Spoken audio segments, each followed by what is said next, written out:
dire che sono venuto volentieri quando Barbara Degani e la Confartigianato del Veneto mi hanno invitato a questo appuntamento. Mi piace molto il titolo, non l'acqua va bene, adesso è il tema, ma il titolo Innovare e competere con l'economia circolare, perché su questo vorrei indirizzare il mio intervento, perché noi stiamo parlando di problemi che vanno affrontati sia perché sono dei pericoli, sia perché sono delle opportunità. Il tema dell'acqua, il Presidente lo ha ben ricordato, è un tema critico. La Coldiretti ha lanciato un allarme sul fatto che c'è carenza di acqua nei corsi, anche nel Po, non solo nell'Adige. No? Questi territori sono rimasti squassati da una tempesta la cui violenza non si ricordava a memoria d'uomo, che ha battuto 14 milioni di alberi, la tempesta Vaia. I nostri ghiacciai, per dire di una cosa misurabile, che poi tante volte ci sono anche queste chiacchiere da bar che uno dice no, ma anche 100 anni fa, 200 anni fa, 30 anni fa, sono arretrati del 30% negli ultimi 20-30 anni. Sembra una cosa da poco, ma al di là degli aspetti, diciamo, anche sentimentali, se volete, perché i ghiacciai fanno parte del nostro immaginario, c'è un problema anche sull'acqua, perché i ghiacciai ovviamente intrappolano meno acqua delle nevi o delle piogge, ma la forniscono nei punti più critici, e quando d'estate non hai né pioggia né neve, se i ghiacciai si sono prosciugati i problemi aumentano. Più in generale l'acqua è uno dei fattori critici nel mondo, che crea conflitti, che crea migrazioni. A me colpisce molto la storia del lago Chad. Il lago Chad è un lago che confina con 4 paesi, Niger, Nigeria, Camerun e Chad. Tenete conto che la Nigeria ha 200 milioni di abitanti adesso e si valuta che nel giro di 20-30 anni possa superare l'Europa nel numero di abitanti. Il lago Chad era non molti anni fa di 25.000 km², era più grande della Lombardia, adesso è di 2.000 km², è più piccolo della Val d'Aosta. Voi potete immaginare cosa significa questo dal punto di vista delle economie che si muovono in quell'area, dei flussi, dei conflitti. Non a caso Boko Haram è più forte nel pezzo di Nigeria che confina con il lago Chad, e poi ha il problema anche dell'inquinamento, un problema molto serio. Siamo in una provincia che sa di cosa si parla quando si parla dell'inquinamento del FAS, della Miteni. Io non sottovaluto nessuno di questi problemi, peraltro, se mi posso permettere, gli indagati della Miteni sono indagati sulla base di una legge, la legge sugli ecoreati, di cui sono il primo firmatario, quindi diciamo so bene che bisogna contrastare questi fenomeni, però c'è una parte che spesso viene sottovalutata e che voi indicate, cioè tutte queste questioni sono anche la base di una nuova economia. Richiedono regole, stavamo scherzando prima sul fatto che mi dicono che a Venezia ci sia, nel Palazzo Ducale, l'ho letto sul libro ma non l'ho ancora verificato, magari qualcuno di voi lo sa, ci sia un affresco montessoriano in cui si mostra come venivano sanzionati quelli che imbrogliavano sugli appalti sull'acqua a Venezia. Venezia, come sapete, aveva un problema di gestione di acqua non banale, come si suol dire. C'è un signore legato a 4 cavalli, diciamo, che sta per fare una brutta fine, diciamo. Quindi sono problemi in parte, diciamo, antichi, ma oggi questi problemi rappresentano anche un'occasione per ripensare la nostra economia a partire da quello che siamo, non a partire dall'importazione di modelli suggeriti da qualcun altro. Adesso stavo ricordando con Pietro che qualche anno fa qui a Vicenza ci fu una bella iniziativa, per me emozionante, anche perché non mi ricapiterà mai più di essere sul palco del Teatro Olimpico. Non si sa mai, però mi passa già quello con una platea affollatissima, e lo slogan scelto da Confartigianato allora fu: la bellezza contro la crisi, no? Come rilanciare la manifattura a partire da quello che è una delle caratteristiche dell'Italia di stare al mondo. In realtà, quando parliamo di queste questioni e andiamo a vedere l'economia italiana, scopriamo che l'Italia ha molte più cose che stanno in campo, se mi consentite una battuta, che possono parlare in positivo ai milioni di giovani che venerdì prossimo manifesteranno per chiedere politiche più rigorose sul clima in tutto il mondo, perché l'Italia è storicamente, cromosomicamente e in casa Confartigianato, voglio dire, al di là delle dimensioni delle imprese, perché sono grandi imprese che hanno un grande futuro e grandi imprese che hanno un piccolo futuro, e piccole imprese che hanno un grande futuro. Cioè le dimensioni che sono tradizionalmente considerate discriminanti rispetto all'economia italiana in realtà spesso non lo sono, perché nella nostra maniera di fare impresa c'è una spinta all'innovazione e una spinta a cogliere i fattori limitanti che è più forte di altri paesi. Guardate, per fare una rapida carrellata, arrivando pure a qualche esempio che ha a che fare con il Veneto, se noi vediamo quello che è successo in tutti i nostri settori produttivi, vediamo che le imprese che nel corso di questi anni, c'è un lavoro che ogni anno la Fondazione Simbola fa assieme a Unioncamere, hanno fatto investimenti in campo ambientale. Sono in Italia 375.000 queste imprese, in Veneto sono 35.000, sono quelle che innovano di più, esportano di più, producono più posti di lavoro. E questo accade in tutti i settori, perché quando parliamo di green economy, quando parliamo di economia circolare, non si parla di una singola misura, non si parla solo di fonti rinnovabili, di risparmio energetico, di recupero di materie prime, si parla di un'innovazione trasversale di processo, di prodotto. Se pensiamo alle piastrelle, sono tanti campi in cui si riteneva che l'Italia dovesse scomparire. C'era una competizione molto forte che veniva dall'est, dalla Cina. Perché abbiamo tenuto nelle piastrelle, in questo caso è Sassuolo la capitale? Abbiamo tenuto perché ci sono state forti, innanzitutto perché produciamo le piastrelle più belle del mondo. Tenete conto che l'Italia esporta ogni anno 350 km² di piastrelle, cioè il triplo della superficie di Parigi. Non perché voglio mettere le piastrelle sui giardini di Lussemburgo, sia ben chiaro, però diciamo per capire le dimensioni di quanto noi stiamo al mondo, per così dire. Abbiamo tenuto perché produciamo cose belle, ma perché abbiamo assottigliato molto lo spessore delle piastrelle, abbiamo ridotto di tantissimo, fino al 90% il consumo di acqua, abbiamo recuperato molti materiali, abbiamo dimezzato i consumi energetici. Ma quello che è accaduto nel campo delle piastrelle è accaduto praticamente dappertutto. Per fare un esempio veneto, pochi sanno che noi siamo fra i settori in cui siamo leader nel mondo, c'è quello delle giostre. I bambini di Pechino, di Shanghai, di Copenaghen, di Coney Island giocano su giostre italiane. Buona parte di queste giostre sono fatte in Veneto. L'altro pezzetto è fatto in Emilia, diciamo, è questo il comparto. Perché vinciamo nelle giostre? Vinciamo nelle giostre perché le nostre giostre sono più flessibili, più belle, ma consumano anche la metà dell'energia di quelle tedesche. A quegli imprenditori non gliel'ha detto nessuno, non c'è stata una legge. Lo stesso ragionamento vale per il legno. Noi siamo i secondi esportatori di legno al mondo dopo la Cina. La Cina è molto alta, noi siamo, però gli altri stanno dietro, per capirci.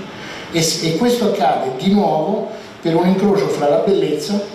Noi produciamo cose belle all'ombra dei campanili, diceva Cipolla, il design, ma anche tante innovazioni che hanno a che fare con l'ambiente. Siamo i primi nel riciclo del legno, poi per carità dobbiamo imparare anche a produrre il legno, e magari se usassimo una parte di quelle milioni di alberi abbattuti per produrre truciolate, in cui siamo leader mondiali, andremo avanti. Siamo i primi nel contenimento dei consumi energetici. Siamo i primi anche in altre cose ambientali, per esempio noi siamo i primi, riusciamo a produrre pannelli praticamente senza formaldeide. La formaldeide fa male. Se fossimo tedeschi noi andremo in Europa e diremo: ragazzi, scusate, la formaldeide fa male, dove la mettiamo l'asticella della formaldeide nei pannelli? Mettiamola a zero, perché noi lo sappiamo fare, no? Invece noi spesso siamo, poi i veneti non hanno nulla da farsi insegnare in materia, incapaci, diciamo per così dire, di coordinarci e di far pesare i nostri punti di forza da questo punto di vista. Quello che voglio dire è che un po' in tutti questi settori, vale le macchine agricole, pochi lo sanno, ma le nostre macchine agricole, ovviamente noi siamo leader nelle macchine più piccole, non nei grandi trattori che senza uomini attraversano le pianure americane per 24 ore, ma nelle macchine più piccole agricole siamo molto forti, e siamo molto forti perché le nostre macchine agricole consumano meno prodotti chimici, meno acqua e meno energia.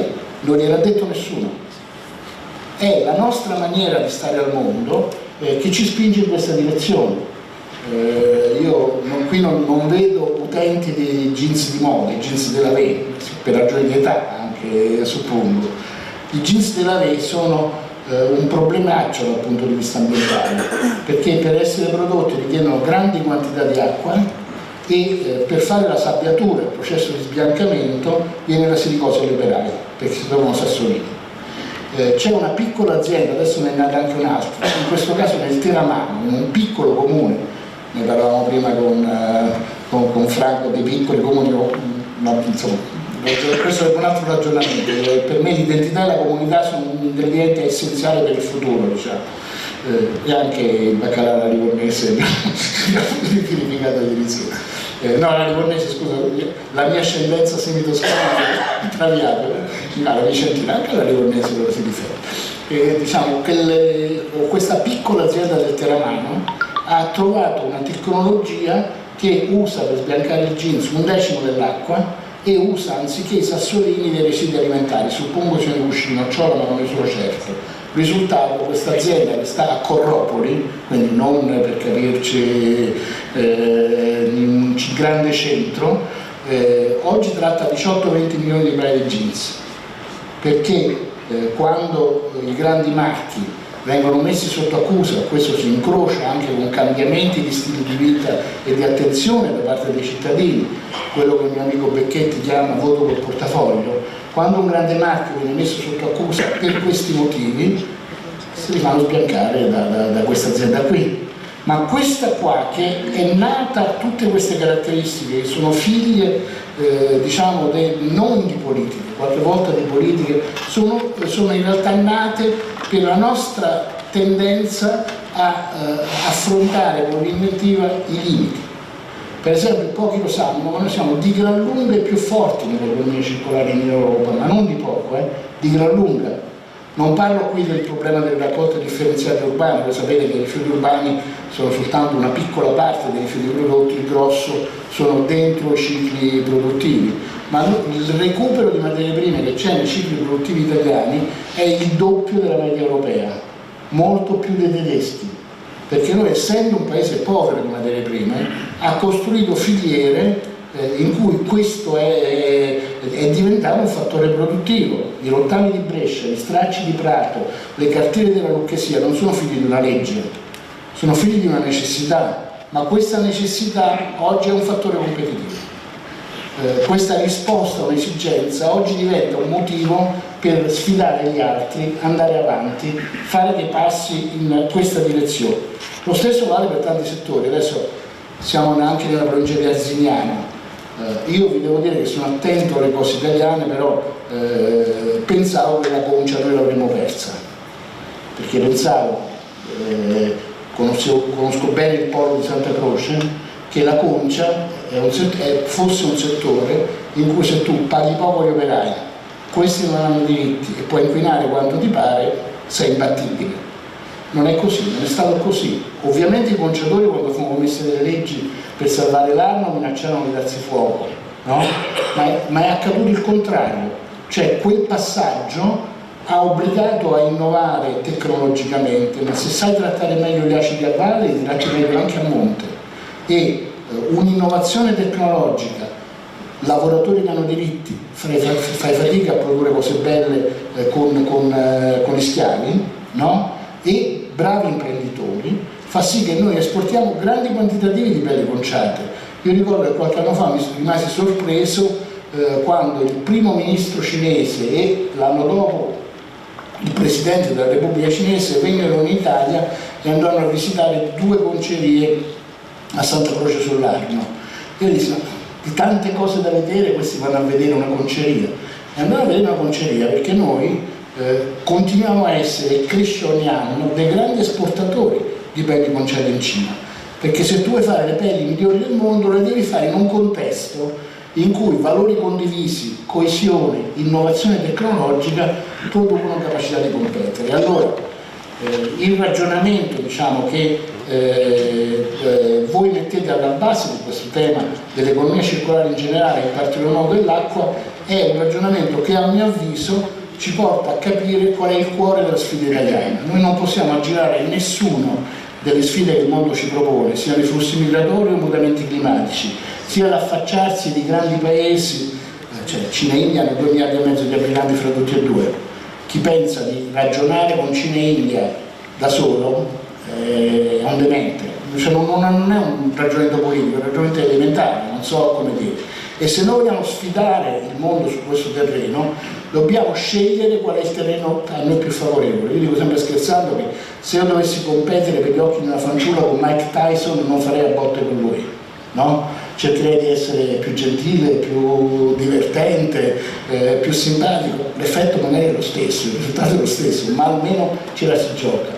E l'Italia, quando fa così, è forte, incrocia bellezza, qualità, cultura con innovazione, con la capacità di fare, con un sistema imprenditoriale che deve ritrovare fiducia in se stesso e deve trovare una politica che lo sa leggere, perché noi troppe volte ci facciamo leggere dagli altri, dalle agenzie di rating, ci facciamo leggere con categorie macroeconomiche, ma non siamo in grado di capire qual è la forza, diciamo, di quello che siamo, e quello che siamo assomiglia, secondo me, di più all'economia a misura d'uomo che il Papa ci propone nella Laudato Si, di quanto non lo siano altri modelli economici, e assomiglia di più a questa economia e ci rende più forti. Per questo, diciamo, la sfida dell'economia circolare in tutte le sue accezioni, la sfida della green economy in tutte le sue accezioni, siamo in casa Confartigianato, pensate a quanto è importante il settore dell'edilizia. Prima il Presidente ricordava gli alti livelli di polveri sottili, voi sapete bene che tuttora un grande emettitore, oltre al traffico, con tutto quello che segue, insomma, adesso lasciamo perdere i ritardi sulla palettica di Marchionne, quella è un'altra storia, come si vuol dire, deriva dagli edifici. Quanto c'è da fare lì? Quanto lavoro c'è da fare lì? Quanta innovazione c'è lì? Teniamo conto che se c'è una cosa che ha tenuto in piedi l'edilizia in questi anni sono state misure per cui mi sono sempre battuto, come credito d'imposta, ecobonus, sisma bonus, che hanno creato centinaia di migliaia di posti di lavoro e hanno attirato decine di miliardi di investimenti privati, perché poi gli italiani sono dei grandi possessori di case, hanno anche dei grandi risparmi, e se non c'è l'economia in nero, perché è chiaro che quelle sono misure che se tu hai un'impresa che lavora in nero e uno che guadagna in nero, non le puoi usare, funzionano come un volano straordinario, quindi hai settori in cui tu tieni assieme la risposta alle sfide con il rilancio dell'economia, un'economia più qualificata, un'economia più di qualità, e questi settori hanno un cuore antico, hanno un cuore che ha a che fare con la cultura, con le comunità, con i territori. Io, se non sbaglio, anche quella volta al Teatro Olimpico citai un brano della Costituzione senese del 1309. I senesi erano dei grandissimi rompiscatole, lo dico da toscano adottivo, perché insomma basta chiedere ai grossitani, agli aretini, ai fiorentini. Difatti i senesi non considerano la giornata dell'orgoglio senese l'anniversario della Costituzione del 1309, ma l'anniversario della battaglia di Montaperti, dove in inferiorità numerica massacrarono 12.000 fiorentini. Quel giorno loro si sentono, diciamo, molto fieri di essere senesi, ma quei senesi nel 1309 scrissero una Costituzione bellissima, il Costituto di Siena, la fecero scrivere in lingua volgare, anche se i giuristi parlavano in latino, e la fissero in tutte le chiese, perché tutti la dovevano capire e tutti la dovevano conoscere. E ci sono 3 righe di quel Costituto di Siena che sono, a mio avviso, ancora uno dei cuori dell'Italia, del suo sistema produttivo, del suo posizionamento nel mondo. Dicevano quei senesi, chi governa deve avere a cuore massimamente la bellezza della città, per cagione di diletto e allegrezza ai forestieri, per onore, prosperità e accrescimento della città e dei cittadini. Io lo trovo di una modernità incredibile. Chi governa deve avere a cuore massimamente la bellezza della città, non l'abbiamo sempre fatto, questo è un eufemismo. Per cagione di diletto e allegrezza ai forestieri, quanto conta per l'industria del Veneto, per il richiamo del Veneto, il fatto di averci le ville palladiane, o Venezia, o Treviso, o Vicenza, come retroterra della capacità di produrre cose che piacciono al mondo. E tutto questo cosa? Per onore, prosperità e accrescimento della città e dei cittadini. L'onore è un bene molto particolare perché non si misura e non si compra l'onore, ma è la base della buona economia. Senza onore non c'è prosperità e accrescimento della città e dei cittadini. Anche io penso che nelle sfide che abbiamo davanti, mutamenti climatici, economia circolare, rilancio dell'economia e produzione di lavoro, noi dobbiamo portare il meglio della nostra storia e della nostra cultura. Noi abbiamo immensi mali da combattere, non li sto a elencare, sono anche un ambientalista, potrei parlarvi di ore delle sventure, no? Ma lo possiamo fare se mobilitiamo le cose migliori che abbiamo senza essere pigri. Torno a dire che per esempio il tessuto delle piccole e medie imprese, che da molti è considerato un elemento di arretratezza, io non l'ho mai visto così.